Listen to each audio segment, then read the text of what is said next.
नमस्कार, मैं हूं अवनीश कुमार मिश्रा। आपको आज बताएंगे भोजपुरी की फिल्म नैहर के बारे में। नैहर फिल्म में स्टार कास्ट में हैं गौरव झा, अम्रपाली दुबे, रजनीश झा, श्रद्धा नवल, संजय पांडे, माया यादव, राकेश कुमार, प्रेरणा सुषमा, बबलू खान, जय नीलम, श्वेता वर्मा, संतोष श्रीवास्तव, सोनिया मिश्रा, ब्रजेश त्रिपाठी, सीपी भट्ट, पल्लवी सिंह।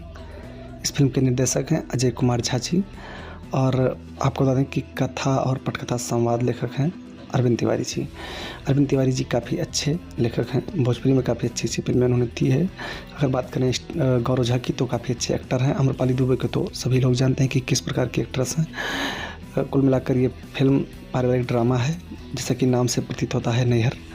तो इस फिल्म का ट्रेलर काफ़ी पहले रिलीज़ हुआ है, सिनेमाघरों में भी रिलीज़ हो चुका है और ये आपको बता दें कि यूट्यूब पर आ चुका है।